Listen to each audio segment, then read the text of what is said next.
for you to help you get settled in on your first night. I actually worked in that office before you. I'm finishing up my last week now, as a matter of fact, so I know it can be a bit overwhelming, but I'm here to tell you there's nothing to worry about. You'll be fine. So let's just focus on getting you through your first week, okay? Let's see. First, there's an introductory greeting from the company that I'm supposed to read. It's kind of a legal thing, you know. Welcome to Freddy Fazbear's Pizza, a magical place for kids and grown-ups alike, where fantasy and fun come to life. Fazbear Entertainment is not responsible for damage to property or person. Upon discovering that damage or death has occurred, a missing person report will be filed within 90 days or as soon as property and premises have been thoroughly cleaned and bleached and the carpets have been replaced. Blah, blah, blah. Now, that might sound bad, I know, but there's really nothing to worry about. The animatronic characters here do get a bit quirky at night, but do I blame them? No. If I were forced to sing those same stupid songs for 20 years and I never got a bath, I'd probably be a bit irritable at night too. So remember, these characters hold a special place in the hearts of children and we need to show them a little respect, right? Okay. So just be aware, the characters do tend to wander a bit. They're left in some kind of free roaming mode at night. Something about their servos locking up if they get turned off for too long. They used to be allowed to walk around during the day too, but then there was the bite of 87. Yeah, it's amazing that the human body can live without the frontal lobe, you know. Now, concerning your safety, the only real risk to you as a night watchman here, if any, is the fact that these characters, if they happen to see you after hours, probably won't recognize you as a person. They'll most likely see you as a metal endoskeleton without its costume on. Now, since that's against the rules here at Freddy Fazbear's Pizza, they'll probably try to forcefully stuff you inside a Freddy Fazbear suit. Now, that wouldn't be so bad if the suits themselves weren't filled with cross beams, wires, and animatronic devices, especially around the facial area. So you can imagine how having your head forcefully pressed inside one of those could cause a bit of discomfort and death. The only parts of you that would likely see the light of day again would be your eyeballs and teeth that pop out the front of the mask. Yeah, they don't tell you these things when you sign up. But hey, first station of the breeze. I'll chat with you tomorrow. Check those cameras and remember to close the doors only if absolutely necessary. Gotta conserve power. Alright, good night.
long this time since Freddy and his friends tend to become more active as the week progresses.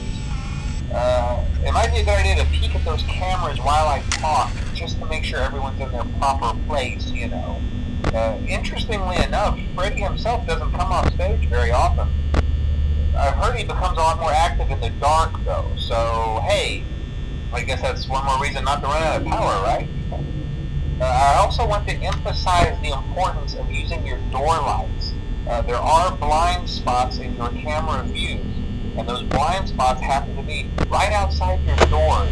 So if you can't find something or someone on your cameras, be sure to check the door lights. You might only have a few seconds to react. Not that you would be in any danger, of course. I'm not implying that. Also, check on the curtain in Pirate Cove from time to time. The character in there seems unique in that he becomes more active if the cameras remain off for long periods of time. I guess he doesn't like being watched. I don't know. Anyway, I'm sure you have everything under control. Talk to you soon.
most people don't last this long.